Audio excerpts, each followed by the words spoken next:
Campfire Classics is a classic literature podcast. However, your hosts will occasionally use not-so-classy language and immature humor to describe very mature situations. As such, listener discretion is advised. Hi, I'm Ken Sandberg. And I'm Emily Bosco. Welcome to Campfire Classics, where we try to read those books that look really good on your shelf. And succeed in reading parts of them. Small parts. Well,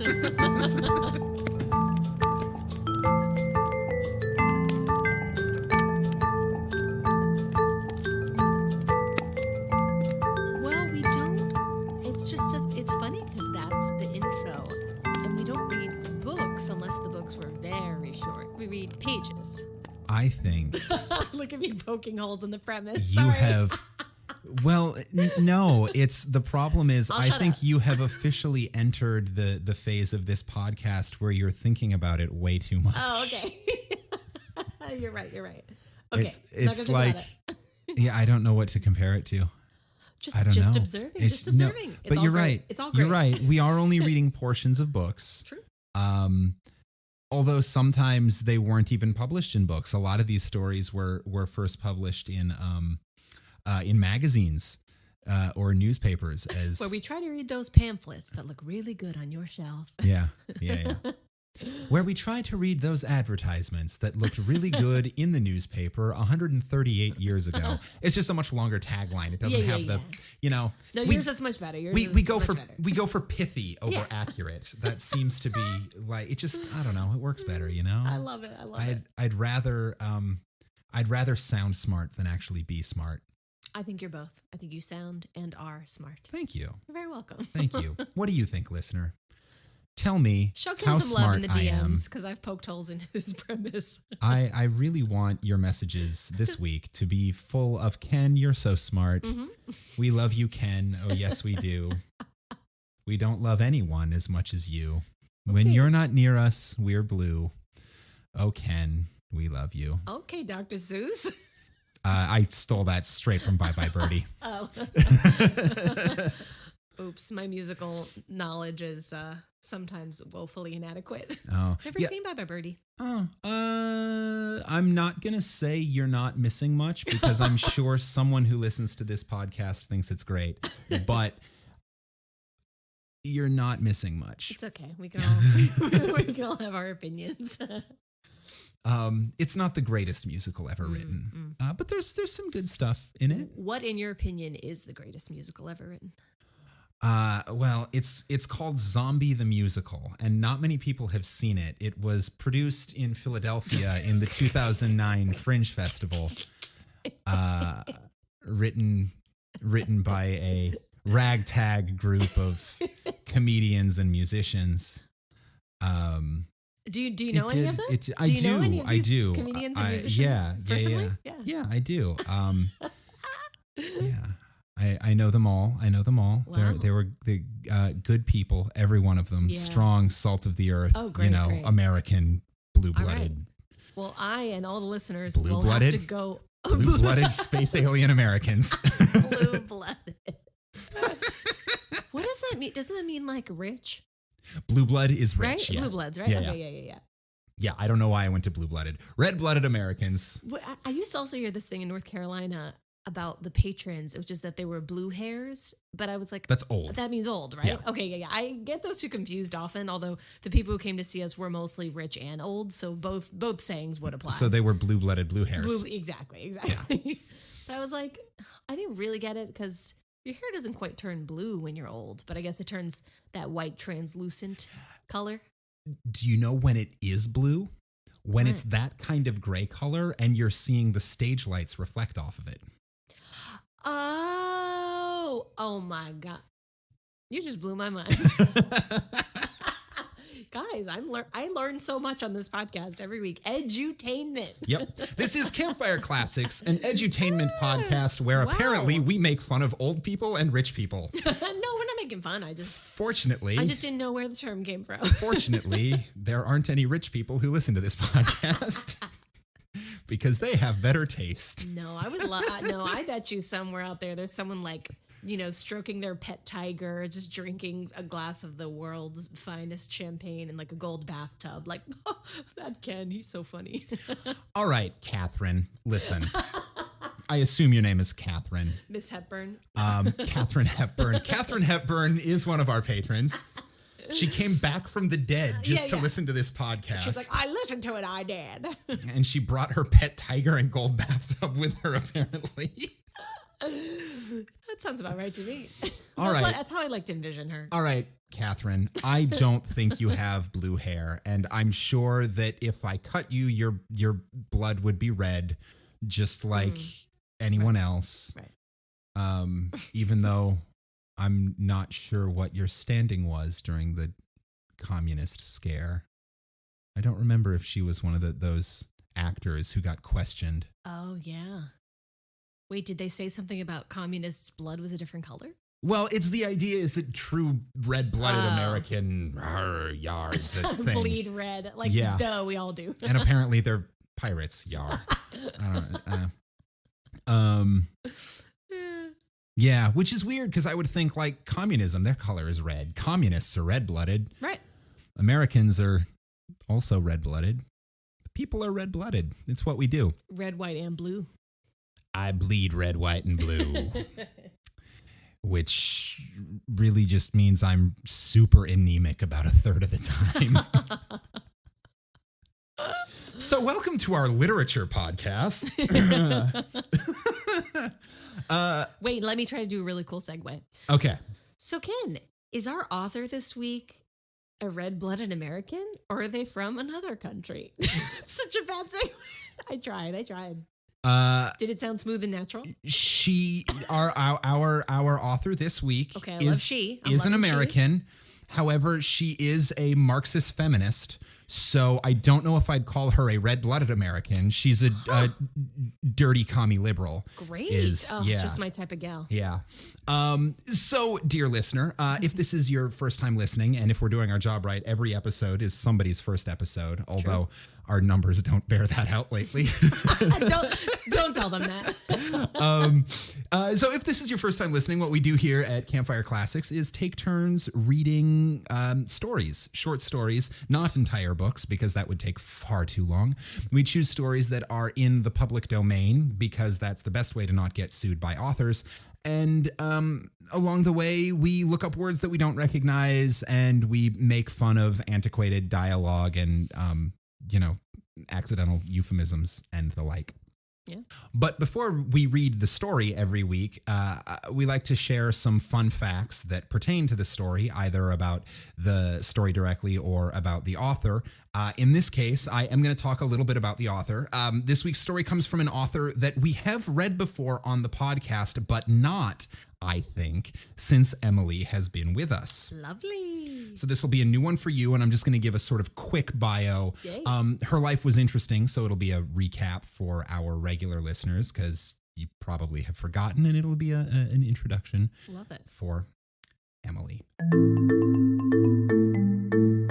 Mary E. Wilkins Freeman has written a couple of stories we've done here, including The Christmas Masquerade, in which a bunch of kids turned into whatever costume they put on at a Christmas party. Ooh, that's and fun. Luella Miller, a story centered around a Marxist feminist lesbian vampire. That's awesome. A quick bio. Mary Ella Wilkins was born in 1852. She had a very strict childhood, and religious constraints end up playing a key role in many of her works. Young Mary felt caught between the need for her mother's love and approval and an instinct to avoid becoming her mother. Ooh. Something that I think many young women can relate to. That's deep. That's some formative stuff right there. She was forever being told to do her housework and then would be found somewhere quiet reading or writing or just basically not doing housework. It has been said that she seemed to be actively avoiding being a good girl. Ooh, I like a rebel. Unlike her sister, who did everything right. Mm-hmm. Her career as a short story writer launched in 1881 when she took first place in a short story contest with her submission, The Ghost Family. Her early works tended to combine domestic realism with supernatural elements. Her father died suddenly 2 years later in 1883, leaving her without any immediate family left. Her mother had died a couple of years earlier. And an estate worth $973. Today, that's about $27,000. So a decent chunk, but not enough to live on, you know, not for long anyway. So she returned to her hometown. She moved in with a friend named Mary J. Wales, and she began writing as her only source of income. Nice. She produced more than 24 volumes of published short stories and novels. Through her many different genres of work, including children's stories, poems, and short stories of all kinds, she always sought to demonstrate her values as a feminist. During the time that she was writing, she did this in non-conventional ways. For example, she diverged from making her female characters weak and in need of help from a man. Love it. Which was how women were written. During a visit to New Jersey in 1892, she met Dr. Charles Manning Freeman, a non-practicing medical doctor who was 7 years younger than her. After years of courtship, in fact, 10 years of courtship, they finally got married in 1902. Unfortunately, Mary's husband suffered from alcoholism and an addiction to sleeping powders. He also had a reputation for enjoying fast horses and loose women. He was committed to the New Jersey State Hospital for the Insane in Trenton, and the two legally separated a year later. Oh my. After his death in 1923, he left the majority of his wealth to his chauffeur and $1 to his wife. Get out of here.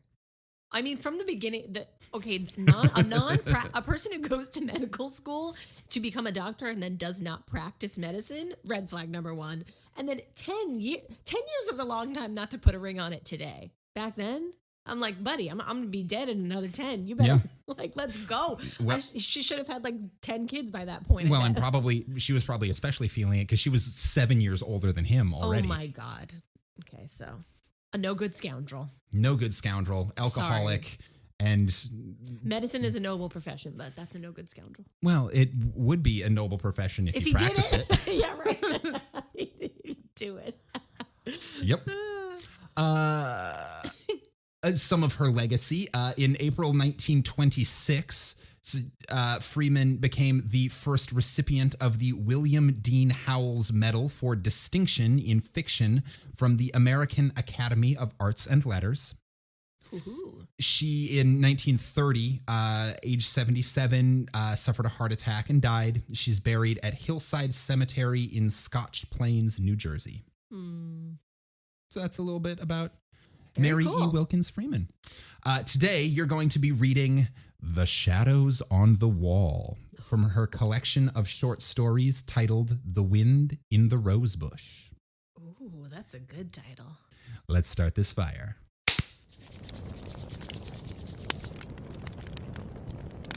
The Shadows on the Wall by Mary E. Wilkins Freeman. Was she English? No. Remember, you asked at the beginning if this week's author was American, and I said yes, but she was a Marxist and a feminist. Oh, yeah. Sorry, Ken, I am not listening to you. He's just blinking at me, just blinking irately. Okay, I'm very sorry. I have a bad memory. I'm sorry. I get that a lot. Okay. Nobody ever listens when I talk. I'm so sorry. That's why podcasting was a bad choice for me. Honestly, I was chiefly asking because I wanted to know what accents I might expect, but here we go. Okay. So here's the thing about accents in these stories. Good thing let's go ahead and douse the fire. We'll start it up again in a minute. Here's the thing about accents in these stories. It doesn't seem to matter. Great. Because the number of times I've been like, oh no, don't worry. You won't have to do a German accent and a Russian accent and a French accent again. I picked an English author, and then the first 3 people to speak, it's like, it starts off as like a joke. It's like a German, a Frenchman, and a Russian walk into a bar. Right. Fuck. Well, I like to use them to distinguish people. Okay, I'm just gonna do my thing. All right, so let's restart the fire. Okay. There we go. It's burning. Henry had words with Edward in the study the night before Edward died. So you made her English anyway. Yeah. Okay, cool. Oh, I just said I'm gonna do my thing. Great. And you're gonna deal with it. I will deal. I want to distinguish between these ladies. Great. Okay. Said Caroline Glynn. She's the English one. Who's not English. She spoke. Sweet Caroline is English. Gotcha. Correct. Ba ba ba. She spoke not with acrimony, but with grave severity. Rebecca Ann Glynn gasped by way of assent. She sat in a wide flounce of black silk in the corner of the sofa and rolled terrified eyes from her sister Caroline to her sister Mrs. Stephen Brigham, who had been Emma Glynn, the one beauty of the family.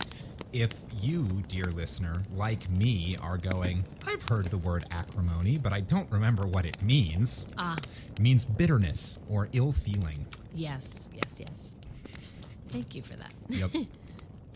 The latter was beautiful still, with a large, splendid, full-blown beauty. The latter was beautiful? What? Yeah. Oh, okay. Got it. I assume that's ladder with T's, not ladder with D's. Yes, okay. That ladder was rocking a booty. No. Which is good. You want a ladder with a big booty, That's so true. It stays stable. Very stable, built like a brick house. Yeah. Okay, the latter, who is Caroline's sister, Mrs. Stephen Brigham, previously Emma Glynn, the one beauty of their family. Mm-hmm. So she goes by many names. She, the latter, was beautiful still, with a large, splendid, full-blown beauty. She filled a great rocking chair with her superb bulk of femininity. Okay. I feel like she's thick. I feel like this is kind of a read, but okay. And swayed gently back and forth, her black silks whispering and her black frills fluttering. Even the shock of death, for her brother Edward lay dead in the house. What? Whoa! What is going on in this story? It's already crazy. We got a sexy ladder, we got a curvy chick all in black, and we got a dead body on the floor. Yeah. So even the shock of death for her brother Edward lay dead in the house could not disturb her outward serenity of demeanor. The thick lady will not be bothered. Well, it is hard to perturb a goth chick. Yeah, that's true. They're just stalwart. But even her expression of masterly placidity changed before her sister Caroline's announcement and her sister Rebecca Ann's gasp of terror and distress in response. I think Henry might have controlled his temper when poor Edward was so near his end, she said with an asperity which disturbed slightly the roseate curves of her beautiful mouth. Okay. Of course he did not know, murmured Rebecca Ann in a faint tone. Of course he did not know it, said Caroline quickly. She turned on her sister with a strange, sharp look of suspicion. Then she shrank, as if from the other's possible answer. Rebecca gasped again. Oh, that was good. Thank you very much. Yeah, you didn't waste your time in grad school. Thank you very much. Well trained. I love that we clearly have the one sister who went to England, picked up an accent, and didn't bother to lose it. She's Miss Annoying Study Abroad. Yeah. That's who Caroline is. We'll see if I remember which one she is throughout the story. It's gonna take a little effort, but I'm gonna commit to it. The married sister, Mrs. Emma Brigham, was now sitting up straight in her chair. She had ceased rocking and was eyeing them both intently with a sudden accentuation of family likeness in her face. This is the hot one, right? I think so. I think this is Miss Thickbottom. What do you mean? Said she impartially to them both. Then she, too, seemed to shrink before a possible answer. Sorry, listeners. I'm distracted because Ken is trying so hard not to reveal that he is silently quaking with laughter behind his mic. Was it Thickbottom that did it? That did Miss Thickbottom. Because the underscoring to this episode, to this story for the rest of the episode in my brain is going to be, you gonna take me home tonight? Of course. Okay. Oh, sweet, merciful crap. Oh, that's a good phrase. Sweet, merciful crap.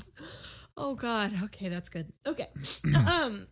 Dear listener, part of the reason for the extra punchy level of this episode is because, among other things, we are recording in the same space. We're not recording remotely for the first time. That's so true. Since West Virginia. In a long time. So it's like I can see every twitch of your face as you're trying not to laugh. Which makes this the first time since, I believe, November I have recorded an episode with another human being in the room. Yes. So it's feeling it's like fun. The energy is super different. Yeah, it's fun.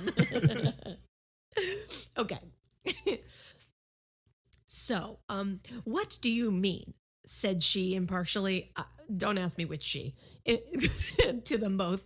She then, too, seemed to shrink before a possible answer. She even laughed, an evasive sort of laugh. So we were just on track with the story. Yep. We were laughing like the girls are laughing. Yeah, it's the British one. Nobody means anything, said Caroline firmly. She rose and crossed the room toward the door with grim decisiveness. Where are you going? Asked Mrs. Brigham. I have something to see to, replied Caroline, and the others at once knew by her tone that she had some solemn and sad duty to perform in the chamber of death. Duty. Duty. She's gonna duty in the death room. She's gonna go poop on the dead body. Oh, I'm 5 years old. Okay. Which, in fairness, that makes sense. I think that is a British tradition. So if she went to study abroad in England, she would have picked that up along with the accent. A Cleveland steamer? Yeah. Plus post-mortem? Yeah. Oh, God. Except in England, they call it a Suffolk steamer. Okay, great. Because Cleveland is in Ohio. Oh, said Mrs. Brigham. That's all she has to say to it. Oh, just oh. After the door had closed behind Caroline, she turned to Rebecca. Did Henry have many words with him? She asked. They were talking very loud, replied Rebecca. Replied Rebecca evasively. Mrs. Brigham looked at her.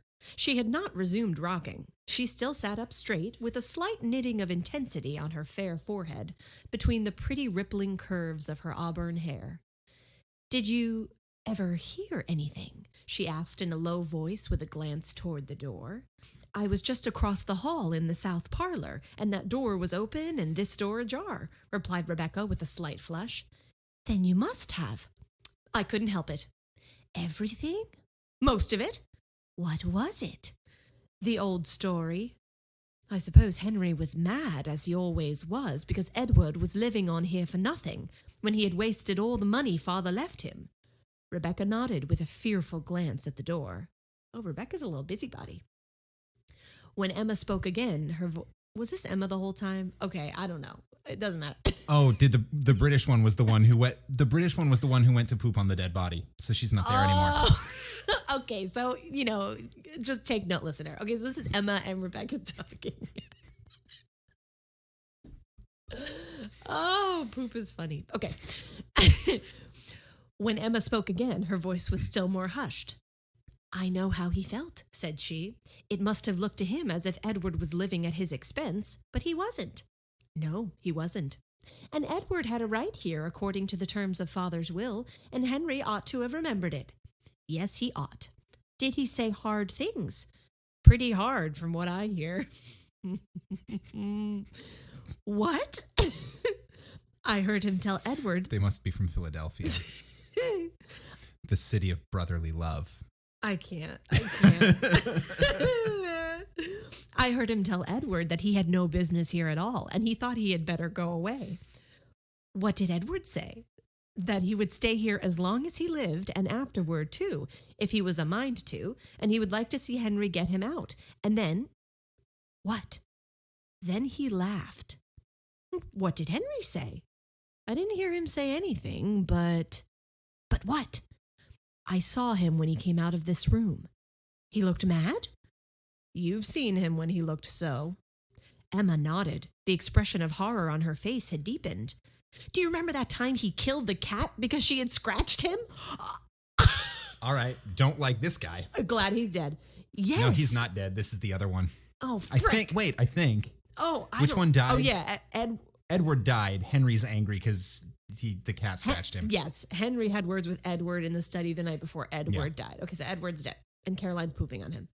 Okay. And Henry is murdering cats. And Henry killed the cat. Scratching. Because which is literally what they are alive to do. Okay. Yes, don't. Then Caroline re-entered the room. She went up to the stove in which a wood fire was burning. It was a cold, gloomy day of fall. How appropriate, there's a fire. And she warmed her hands, which were reddened from recent washing in cold water. Mrs. Brigham looked at her and hesitated. She glanced at the door, which was still ajar. It did not easily shut, being still swollen with the damp weather of the summer. She rose and pushed it together with a sharp thud which jarred the house. Rebecca started painfully with a half-exclamation. Caroline looked at her disapprovingly. "It is time you controlled your nerves, Rebecca," she said. Mrs. Brigham, returning from the closed door, said imperiously that it ought to be fixed. It shut so hard. "It will shrink enough after we have had the fire a few days," replied Caroline. "I think Henry ought to be ashamed of himself for talking as he did to Edward," said Mrs. Brigham abruptly, but in an almost inaudible voice. "Hush," said Caroline with a glance of actual fear at the closed door. "Nobody can hear with the door shut. I say again, I think Henry ought to be ashamed of himself. I shouldn't think he'd ever get over it, having words with poor Edward the very night before he died. Edward was a fair sight better dispositioned than Henry with all his faults. I never heard him speak a cross word, unless he spoke cross to Henry that last night. I don't know, but he did from what Rebecca overheard. Not so much cross as sort of soft and sweet and aggravating," sniffed Rebecca.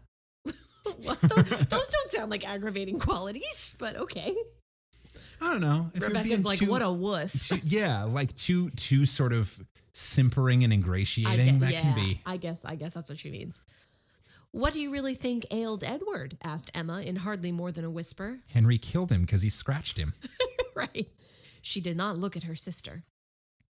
"I know you said that he had terrible pains in his stomach and had spasms, but what do you think made him have them?" Henry called it gastric trouble. You know Edward has always had dyspepsia. Mrs. Brigham hesitated a moment. "Was there any talk of an examination?" said she. Then Caroline turned on her fiercely. "No," said she in a terrible voice. "No." The three sisters' souls seemed to meet on one common ground of terrified understanding through their eyes. Well, I'm glad they understand. They know what killed him, but we don't. Okay. The old-fashioned latch of the door was heard to rattle, and a push from without made the door shake ineffectually. "It's Henry," Rebecca sighed rather than whispered. Mrs. Brigham settled herself, after a noiseless rush across the floor, into her rocking chair again, and was swaying back and forth with her head comfortably leaning back, when the door at last yielded, and Henry Glynn entered. The cat killer. The way the scene was set up, I imagine that it was like, it's Henry, and then much like a horror movie, it took him like 20 minutes to figure out how to open the fucking door. That's a good bit. That's a good comedy horror bit. That's very like Shaun of the Dead. You watch the handle spin a full like 720 degrees. And then the velociraptor pokes its head through. Yep, and then he entered. He cast a covertly sharp, comprehensive glance at Mrs. Brigham with her elaborate calm, at Rebecca, quietly huddled in the corner of the sofa with her handkerchief to her face, and only one small, uncovered, reddened ear as attentive as a dog's. one red ear poking out. And at Caroline sitting with a strained composure in her armchair by the stove. She met his eyes quite firmly with a look of inscrutable fear and defiance of the fear and of him. Okay. Henry Glynn looked more like this sister than the others. Both had the same hard delicacy of form and aquilinity of feature. What does that mean? Water? Something to do with water? No. Oh. Very much no. From the base aquiline, like an eagle. Oh, águila is eagle in Spanish. Yes, that makes sense. Fly like an eagle. Okay, there we go. To the sea. Fly like an eagle. My spirit carry me. I want to fly. Particularly of a person's nose, hooked or curved, like an eagle's beak. Okay. So they got bird face. Yeah. Okay. So Henry Glynn looked more like this sister, Caroline, than the others. Both had the same hard delicacy of form and aquilinity of feature, bird-like. They confronted each other with the pitiless immovability of two statues in whose marble lineaments emotions were fixed for all eternity. Damn. That is a great sentence. That tells you everything you need to know about these two people. That's good writing. Then Henry Glynn smiled, and the smile transformed his face. He looked suddenly years younger, and an almost boyish recklessness appeared in his face. He flung himself into a chair with a gesture which was bewildering from its incongruity with his general appearance. He leaned his head back, flung one leg over the other, and looked laughingly at Mrs. Brigham. "I declare, Emma, you grow younger every year," he said. She flushed a little, and her placid mouth widened at the corners. She was susceptible to praise. "Our thoughts today ought to belong to the one of us who will never grow older," said Caroline in a hard voice. Henry looked at her, still smiling. "Of course, we none of us forget that," said he in a deep, gentle voice. Oops. "But we have to speak to the living, Caroline, and I have not seen Emma for a long time, and the living are as dear as the dead." "Not to me," said Caroline. "Damn, girl." She rose and went abruptly out of the room again. Rebecca also rose and hurried after her, sobbing loudly. Okay, Rebecca, I'm getting very much Masha. Yeah, or all in black and just weeping at everything. or like Mrs. Bennet in Pride and Prejudice. Like, I'm getting my nerves. Like, that's the vibe I'm getting. Yeah. Henry looked slowly after them. "Caroline is completely unstrung," said he. Mrs. Brigham rocked. A confidence in him, inspired by his manner, was stealing over her. Out of that confidence, she spoke quite easily and naturally. "His death was very sudden," said she. Henry's eyelids quivered slightly, but his gaze was unswerving. "Yes," said he, "it was very sudden. He was sick only a few hours." "What did you call it?" "Gastric." "You did not think of an examination?" "There was no need. I am perfectly certain as to the cause of his death." Suddenly, Mrs. Brigham felt a creep as of some live horror over her very soul. Her flesh prickled with cold before an inflection of his voice. She rose, tottering on weak knees. "Where are you going?" asked Henry in a strange, breathless voice. Mrs. Brigham said something incoherent about some sewing which she had to do, some black for the funeral, and was out of the room. She went up to the front chamber which she occupied. Caroline was there. She went close to her and took her hands, and the two sisters looked at each other. "Don't speak. Don't. I won't have it," said Caroline finally in an awful whisper. "I won't," replied Emma. That afternoon, the three sisters were in the study. Wait, we're jumping ahead, but something just very creepy happened in that moment. Like, Henry, I'm getting a threatening presence from Henry. We got to read on. We're skipping forward. That afternoon, the three sisters were in the study. Mrs. Brigham was hemming some black material. At last, she laid her work on her lap. "It's no use. I cannot see to sew another stitch until we have a light," said she. Caroline, who was writing some letters at the table, turned to Rebecca in her usual place on the sofa. "Rebecca, you had better get a lamp," said she. Rebecca started up.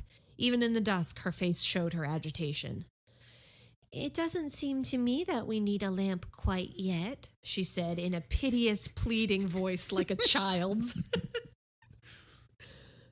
"Yes, we do," returned Mrs. Brigham peremptorily.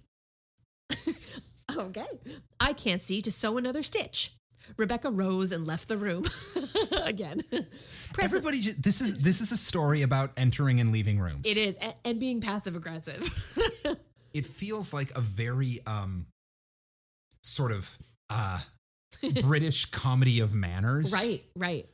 Everyone's too polite to like really say what they're thinking, and people are overcome by their nerves and like. But if you set a British comedy of manners in like a really depressing house where the brother just died and the other brother is probably abusive. Totally. And like maybe killed the brother? Maybe killed the brother, definitely killed the cat. Definitely killed the cat.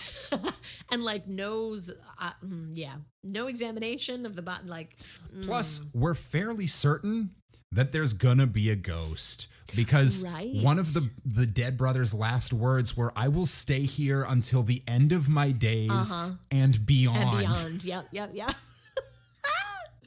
Oh, God. So Rebecca rose and left the room. She just can't ever deal. She can't deal.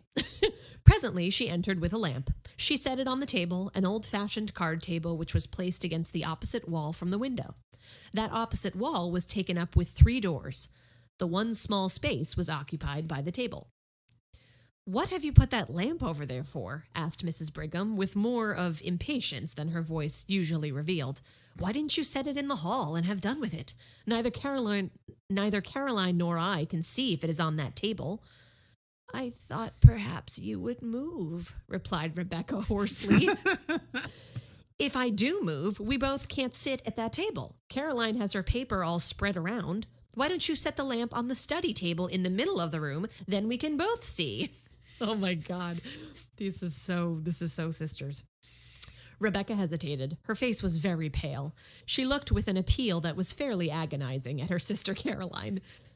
"Why don't you put the lamp on this table as she says?"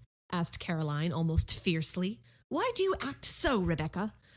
Rebecca took the lamp and set it on the table in the middle of the room without another word. Then she seated herself on the sofa and placed a hand over her eyes as if to shade them, and remained so. God, what an image. Yep. "Does the light hurt your eyes, and is that the reason why you didn't want the lamp?" asked Mrs. Brigham kindly. Oh, now she's kind. Dang. "I always like to sit in the dark," replied Rebecca chokingly. Then she snatched her handkerchief hastily from her pocket and began to weep. Totally Masha. Totally. Yep. Caroline continued to write, Mrs. Brigham to sew. Suddenly, Mrs. Brigham, as she sewed, glanced at the opposite wall. The glance became a steady stare. She looked intently, her work suspended in her hands. Then she looked away again and took a few more stitches. Then she looked again, and again turned to her task. At last, she laid her work in her lap and stared concentratedly. She looked from the wall round the room, taking note of the various objects. Then she turned to her sisters. "What is that?" said she. "What?" asked Caroline harshly. "That strange shadow on the wall," replied Mrs. Brigham. I just got goosebumps. Rebecca sat with her face hidden. Caroline dipped her pen in the inkstand. "Why don't you turn around and look?" asked Mrs. Brigham in a wondering and somewhat aggrieved way. "I am in a hurry to finish this letter," replied Caroline shortly. Mrs. Brigham rose, her work slipping to the floor, and began walking round the room, moving various articles of furniture, with her eyes on the shadow. Then suddenly she shrieked out, "Look at this awful shadow! What is it? Caroline, look! Look! Rebecca, look! What is it?" All Mrs. Brigham's triumphant placidity was gone. Her handsome face was livid with horror. She stood stiffly, pointing at the shadow. Then, after a shuddering glance at the wall, Rebecca burst out in a wild wail. "Oh, Caroline, there it is again! There it is again!" "Caroline Glynn, you look!" said Mrs. Brigham. "Look! What is that dreadful shadow?" Caroline rose, turned, and stood confronting the wall. "How should I know?" said she. "It has been there every night since he died," cried Rebecca. "Every night?" "Yes, he died Thursday, and this is Saturday. That makes 3 nights," said Caroline rigidly. She stood as if holding her calm with a vice of concentrated will. It looks like, stammered Mrs. Brigham in a tone of intense horror. "I know what it looks like well enough," said Caroline. "I've got eyes in my head." "It looks like Edward!" burst out Rebecca in a sort of frenzy of fear. "Only Yes, it does, assented Mrs. Brigham, whose horror-stricken tone matched her sister's. Only, oh, it is awful. What is it, Caroline? I ask you again, how should I know? Replied Caroline. I see it there like you. How should I know any more than you? It must be something in the room, said Mrs. Brigham, staring wildly around. We moved everything in the room the first night it came, said Rebecca. It is not anything in the room. Caroline turned upon her with a sort of fury. Of course it is something in the room, said she. How you act! What do you mean talking so? Of course it is something in the room. Of course it is, agreed Mrs. Brigham, looking at Caroline suspiciously. It must be something in the room. It is not anything in the room, repeated Rebecca with obstinate horror. Rebecca's just like, no chill. So, no, we've been over that. There's no. Would you listen to me? It's a ghost. We are living in a horror movie right now. You're not a Doctor Who person at all, are you? No, okay. But I know you are. Yes. So there is one of the creatures that the Doctor encounters at one point is called the Vashta-Narada. The Vashta-Narada is an alien creature that basically appears as a shadow. Ooh. And the idea is that every culture throughout the universe has an irrational fear of the dark, except that they're wrong. It's not irrational. Oh, God. Because the Vashta-Narada doesn't live in every shadow, but it can live in any shadow. Oh, and if your shadow touches it, it will eat you. Oh my God, that is terrifying. Oh, God. Anyway, that's what this is making me think of. The door opened suddenly, and Henry Glynn entered, to make a bad situation worse. He began to speak, then his eyes followed the direction of the others. He stood staring at the shadow on the wall. What is that? He demanded in a strange voice. It must be due to something in the room, Mrs. Brigham said faintly. Henry Glynn stood and stared a moment longer.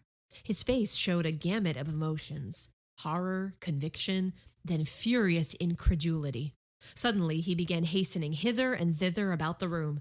He moved the furniture with fierce jerks, turning ever to see the effect upon the shadow on the wall. Not a line of its terrible outlines wavered. This is actually a terrifying prospect. Yep. Imagine you move a bunch of shit and the shadow just doesn't move. God, that actually is so scary. This is a good one. It must be something in the room, he declared in a voice which seemed to snap like a lash. His face changed. The inmost secrecy of his nature seemed evident upon his face, until one almost lost sight of the lineaments. Rebecca stood close to her sofa, regarding him with woeful, fascinated eyes. Mrs. Brigham clutched Caroline's hand. They both stood in a corner out of his way. For a few moments, he raged about the room like a caged wild animal. He moved every piece of furniture. When the moving of a piece did not affect the shadow, he flung it to the floor. Then suddenly, he desisted. He laughed. What an absurdity, he said easily. Such a to-do about a shadow. That's so, assented Mrs. Brigham in a scared voice, which she tried to make natural. As she spoke, she lifted a chair near her. I think you have broken the chair that Edward was fond of, said Caroline. Terror and wrath were struggling for expression on her face. Her mouth was set, her eyes shrinking. Henry lifted the chair with a show of anxiety. Just as good as ever, he said pleasantly. He laughed again, looking at his sisters. Did I scare you? He said. I should think you might be used to me by this time. You know my way of wanting to leap to the bottom of a mystery, and that shadow does look queer, and I thought if there was any way of accounting for it, I would like to without any delay. You don't seem to have succeeded, remarked Caroline dryly. Cold! Snap! I'm proud of that read. With a slight glance at the wall. Henry's eyes followed hers, and he quivered perceptibly. Oh, there is no accounting for shadows, he said, and laughed again. A man is a fool to try to account for shadows. Then the supper bell rang, and they all left the room, but Henry kept his back to the wall, as did indeed the others. Henry led the way with an Wait, what? Why would you turn your back on the wall? Yeah, Hell no. No, yeah, keep that thing in your sight.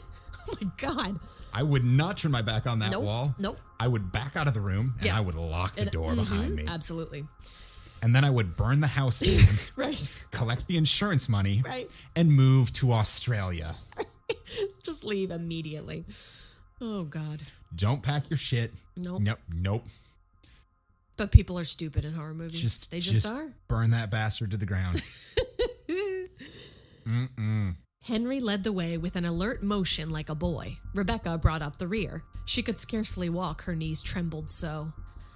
I can't sit in that room again this evening, she whispered to Caroline after supper. Very well, we will sit in the south room, replied Caroline. I think we will sit in the south parlor, she said aloud. It isn't as damp as the study, and I have a cold. That's the reason. So they all sat in the south room with their sewing. Henry read the newspaper, his chair drawn close to the lamp on the table. About 9 o'clock, he rose abruptly and crossed the hall to the study. The three sisters looked at one another. Mrs. Brigham rose, folded her rustling skirts compactly round her, and began tiptoeing toward the door. What are you going to do? Inquired Rebecca agitatedly. I am going to see what he is about, replied Mrs. Brigham cautiously. As she spoke, she pointed to the study door across the hall. It was ajar. Henry had striven to pull it together behind him, but it had somehow swollen beyond the limit with curious speed. It was still ajar, and a streak of light showed from top to bottom. Mrs. Brigham folded her skirts so tightly that her bulk with its swelling curves was revealed in a black silk sheath, and she went with a slow toddle across the hall to the study door. Toddle, that's a really cute image. She stood there, her eye at the crack. In the south room, Rebecca stopped sewing and sat watching with dilated eyes. Caroline sewed steadily. What Mrs. Brigham, standing at the crack in the study door, saw was this. Henry Glynn, evidently reasoning that the source of the strange shadow must be between the table on which the lamp stood and the wall. Yeah, that's how shadows work. Was making systematic passes and thrusts with an old sword which had belonged to his father all over and through the intervening space. Not an inch was left unpierced. He seemed to have divided the space into mathematical sections. He brandished the sword with a sort of cold fury and calculation. The blade gave out flashes of light. The shadow remained unmoved. Mrs. Brigham, watching, felt herself cold with horror. Finally, Henry ceased and stood with the sword in hand and raised as if to strike, surveying the shadow on the wall threateningly. Mrs. Brigham toddled back across the hall and shut the south room door behind her before she related what she had seen. He looked like a demon, she said again. Have you got any of that old wine in the house, Caroline? I don't feel as if I could stand much more. Honestly, this is what I would do. Yeah, I would begin drinking. Well, nice brother's dead. Yeah. And murder brother is going crazy and swinging a sword. Mm-hmm. Want a drink? Yeah, want a drink. And both sisters are kind of rude. They're not the nicest to her. Yes, there's plenty, said Caroline. You can have some when you go to bed. I think we had all better take some, said Mrs. Brigham. Oh, Caroline, what? Don't ask. Don't speak, said Caroline. No, I'm not going to, replied Mrs. Brigham, but... Soon the three sisters went to their chambers, and the south parlor was deserted. Caroline called to Henry in the study to put out the light before he came upstairs. They had been gone about an hour when he came into the room bringing the lamp which had stood in the study. He set it on the table and waited a few minutes, pacing up and down. His face was terrible, his fair complexion showed livid, and his blue eyes seemed dark blanks of awful reflections. Then he took up the lamp and returned to the library. He set the lamp on the center table, and the shadow sprang out on the wall. Again he studied the furniture and moved it about, but deliberately, with none of his former frenzy. Nothing affected the shadow. Then he returned to the south room with the lamp and again waited. Again he returned to the study and placed the lamp on the table, and the shadow sprang out upon the wall. It was midnight before he went upstairs. Mrs. Brigham and the other sisters, who could not sleep, heard him. The next day was the funeral. Okay. That evening, the family sat in the south room. Some relatives were with them. Nobody entered the study until Henry carried a lamp in there after the others had retired for the night. He saw again the shadow on the wall leap to an awful life before the light. So it's the lamp. Okay. I don't know.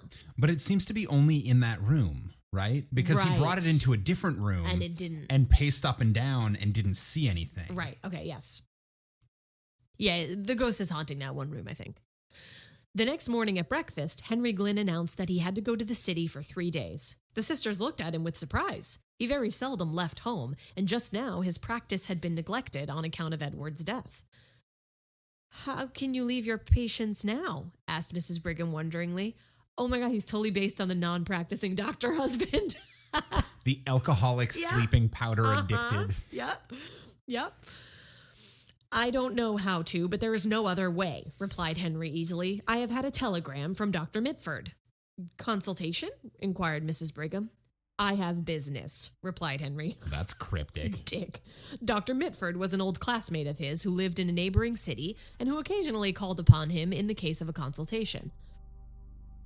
After he had gone, Mrs. Brigham said to Caroline that, after all, Henry had not said that he was going to consult with Dr. Mitford, and she thought it very strange.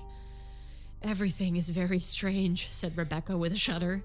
"What do you mean?" inquired Caroline. "Nothing," replied Rebecca.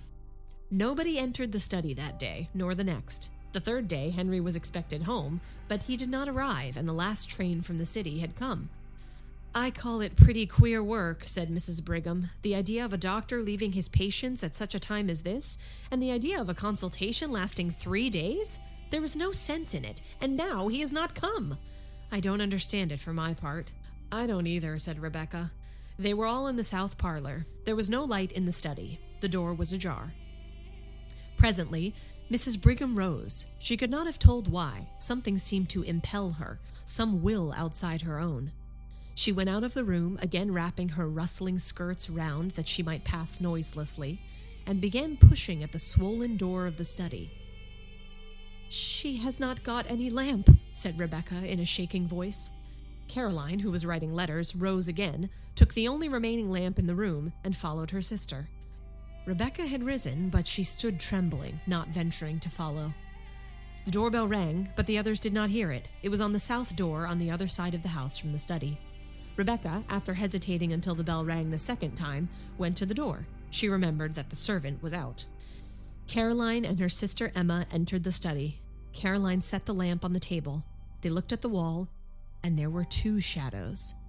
The sisters stood clutching each other, staring at the awful things on the wall. Then Rebecca came in, staggering, with a telegram in her hand. "Here is a telegram," she gasped. "Henry is dead."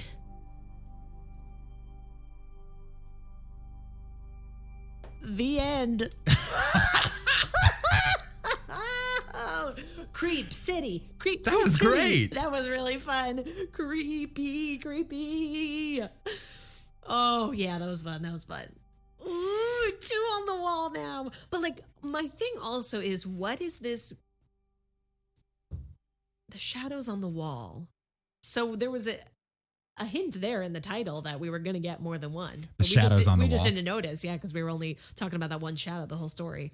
But I'm like, is it just that the brother was hanging around, or was it that, like, he was haunting Henry until Henry came and joined him? Like, I want more. I want the backstory. Like, did Henry kill Edward? And so Edward was like, "I'm going to fucking hang here on this wall until you go so crazy that you leave the house, and then, like, I'm going to get you." Like, you know what I mean? Did one brother kill the other and then vice versa happen, but from beyond the grave? Like, that's really fun. But all we know is, like, dead brother, shadow on the wall, another dead brother, another shadow on the wall. It's so creepy. And, like, what are they doing there? Are they, because they didn't do anything to the sisters or to Henry. They just, the one shadow, literally, Edward just chilled on the wall. He just was on the wall. Unless the Edward shadow did kill the brother. Like, right. we don't know that shadow didn't kill Henry. Right. He had to leave the house to do it, though, because it couldn't go anywhere but that one wall in the house, or it didn't. I don't know. What are the rules of the ghost? Maybe the shadow ghost. I'm going to write to Mary. Took over. Well, it'll take a while for her to get back to you since she's been dead for 90 years. No, she wrote this. I think she can communicate from the beyond. That's probably true. Me, yeah. She seems to have a connection. And absolute worst case scenario, you send her the letter and it'll just sit in her mailbox until time restarts. Oh, you think time's circular? For the sake of this conversation, I'm going to go with yes. Your eyes say no, but it's a fun theory, isn't it? We're going to go with yes. Time just keeps going. And if you live long enough, you'll start over again at the beginning. Yeah, I want to see the Big Bang. I want to be like a little floating molecule of carbon or something. Well, strictly speaking, you were. Whoa. Whoa, dude. It's true. Because matter and energy cannot be created or destroyed, only transformed and moved. We're all stardust. So you were at the Big Bang. I love that. And you'll be there when it all collapses. Oh wow. That's not as fun, but it'll be something. It'll be something to see. It'll be something to see. And like there is scientific reason to believe that when it all collapses, it will collapse in on itself and become denser and denser and denser until it explodes and starts over again. Right. Wait, so the universe will just become a black hole in itself? Yeah, so that is one of the working theories, is that the Big Bang that was the beginning of the universe as we know it was not the first Big Bang. Right. The universe is forever in a cycle of expanding and expanding and expanding until basically it like expands back in on itself. That is wild. And then so it like it's sort of like expanding across a sphere, and when it gets to the other side, it's now contracting in on itself. Wow. And so it gets smaller and smaller and smaller and smaller and smaller and smaller until it gets so dense that it has nowhere else to go, and that creates a spark and it explodes, and that's the next Big Bang. And then it does the same thing going back around the sphere of the space-time continuum the other direction.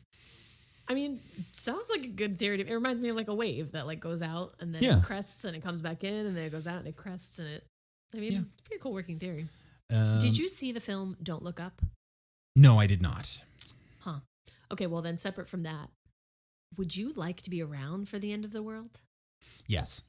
I kind of feel like I would too. Yeah. I feel like obviously, like, knock on wood, like, I hope I'm not, I hope the world's around for a long time and that mankind isn't so stupid that we fuck it up royally enough that, the planet gets too hot and explodes during our lifetimes. But were it to, like, I don't know, there's something comforting to me about experiencing that with every other person in the world. It's like at least we're all in it together. Yeah. It like kind of beats dying alone. I don't know. Sorry, this is so morbid, but I think about these things. So I am not a person of overwhelming faith. Mm-hmm. So I don't have a strong belief in at least a literal afterlife. Mm-hmm. Like I don't necessarily think that our consciousness maintains continuity and gets to move on to some other place where we meet up with all the people who have died before us and we wait and get to see the people who die after us. And we get like, I don't necessarily think that our consciousness and soul and the thing that makes us continues in its form and we'll get to witness the end. Mm-hmm.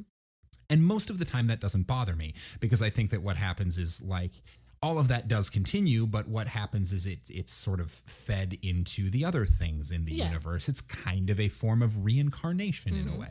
And ordinarily that doesn't bother me. But the one thing about it that does bother me is that if that is true, it means I don't get to know how it ends. I know. I feel that. I'm curious. It feels like I'm going to get to, read a few really interesting chapters of a book, but I don't really get to know how it started.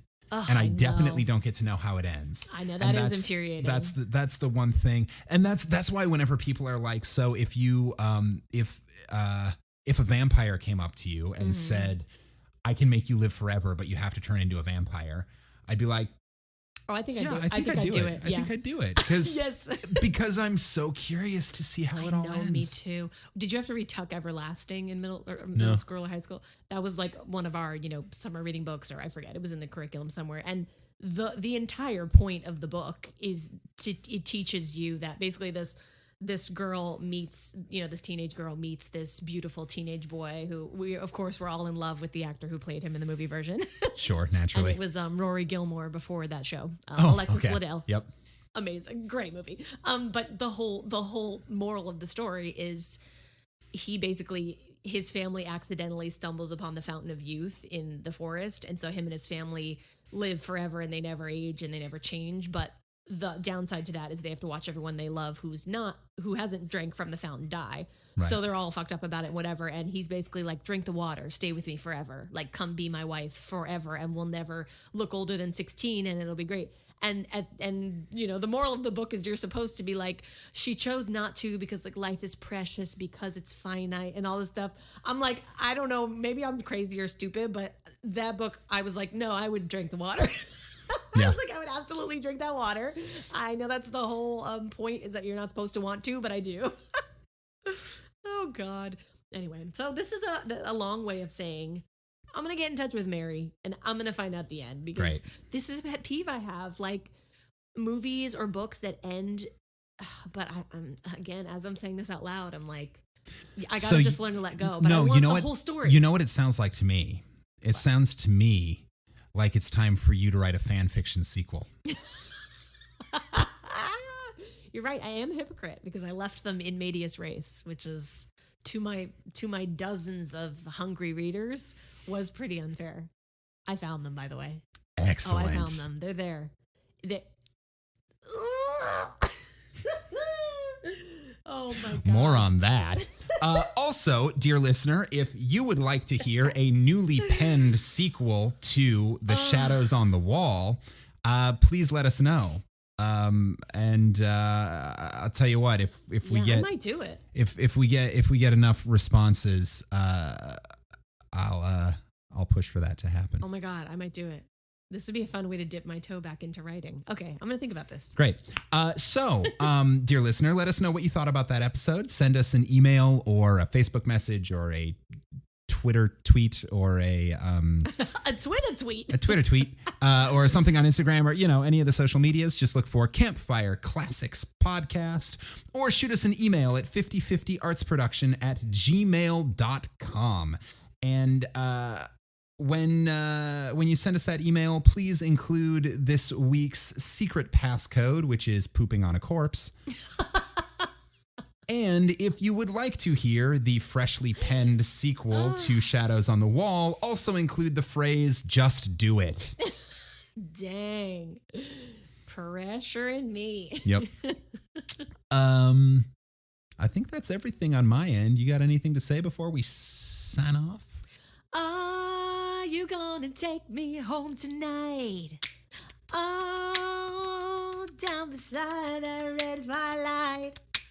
Oh, you gonna let it all hang out. Fat bottom girls, you make the rockin' world go round. Ooh-hoo-ah. I'm pretty sure that was just under 17 seconds, so we should be good for most of that, yeah. Bye, y'all. So, this has been Queen, apparently. Until next week, this has been Campfire Classics, where we try to read those books that look really good on your shelf.